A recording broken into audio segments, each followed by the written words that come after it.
नमस्कार शेतकरी मित्रांनो तुम्हाला माहिती आहे की बऱ्याच शेतकरी मित्रांना जो पीक विमा आहे अर्थातच खरीप हंगाम 2024-25 मध्ये किंवा रब्बी हंगाम 2025-26 मध्ये बऱ्याच शेतकरी मित्रांना 1000 रुपयाचा पीक विमा दिला गेला होता। तर अशा शेतकरी मित्रांसाठी अत्यंत महत्त्वपूर्ण अपडेट आलेली असून अशा शेतकरी मित्रांचा पीक विमा आता मंजूर करण्यात आलेला आहे।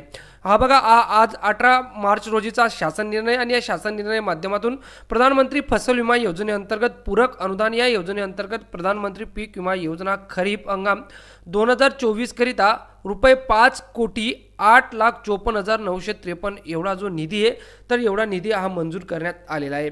तर महाराष्ट्रातील अनेक जिल्ह्यांमध्ये बऱ्याच शेतकरी मित्रांना 1000 रुपयाचा पीक विमाची वाटप झाली होती।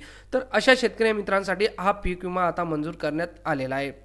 तर बऱ्याच जिल्ह्यांमधील जसं की जळगाव, नाशिक, धुळे, नंदुरबार बऱ्याच जिल्ह्यांमधून शेतकऱ्यांना याचा मोठा प्रमाणात फायदा होणार आहे। तर काय म्हणते राज्य सरकार बघा की केंद्र शासनाच्या प्रधानमंत्री फसल विमा योजनेअंतर्गत मार्गदर्शक सूचनानुसार पात्र शेतकऱ्यांना नुकसान भरपाई निश्चित करण्याची कारवाई करण्यात येत आहे। काही प्रकरणी पीक विमा नुकसान भरपाई अत्यंत कमी प्रमाणात परिगणित होत असल्याने अशा प्रकरणांमध्ये लाभार्थी शेतकऱ्यांना विम्याचा परताव्यापोटी नुकसान भरपाई रक्कम जी तर ती नुकसान भरपाई रक्कम 1000 पेक्षा कमी येत असल्यास किमान रक्कम 1000 अदा करण्याचा जो शासन निर्णय तर तो हा निर्गमित करण्यात आलेला आहे।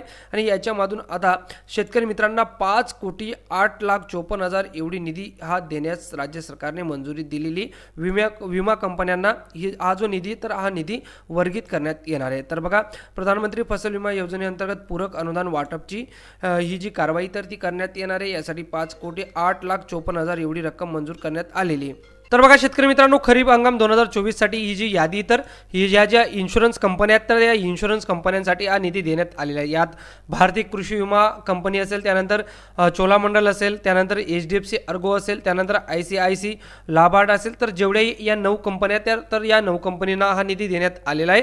आणि हा निधी आता शेतकऱ्यांच्या अकाउंटवर लवकरच येणाऱ्या 2 किंवा 4 दिवसात जमा होऊ शकतो। त्यानंतर आता राहिला प्रश्न तर रब्बी हंगामासाठी सुद्धा निधी मंजूर करण्यात आलेला आहे। तर रब्बी हंगामासाठी किती निधी मंजूर करण्यात आलेला आहे तर शेतकरी मित्रांनो रब्बी हंगामासाठी सुद्धा 35,96,260 एवढा जो निधी तर तो निधी मंजूर करण्यात आलेला आहे। ज्या शेतकरी मित्रांना रब्बी हंगामात 1000 रुपये पर्यंतचा पीक विमा हा मिळाला होता तर अशा कमी मिळालेल्या शेतकऱ्यांसाठी हा निधी मंजूर करण्यात आलेला आहे। तर हा निधी सुद्धा देण्यात येणार आहे। त्यामुळे अशा पद्धतीने आता शेतकरी मित्रांना पीक विम्याची वाट जी तर ती पाहत होते तर त्या शेतकरी मित्रांसाठी अत्यंत महत्त्वपूर्ण अपडेट आहे। व्हिडिओ आवडताय तर व्हिडिओला लाईक करा आणि अशाच पुढच्या महत्त्वपूर्ण अपडेटसाठी आपलं चॅनल सबस्क्राइब करायला विसरू नका। भेटूया पुढच्या व्हिडिओवर। तर जय हिंद, जय महाराष्ट्र।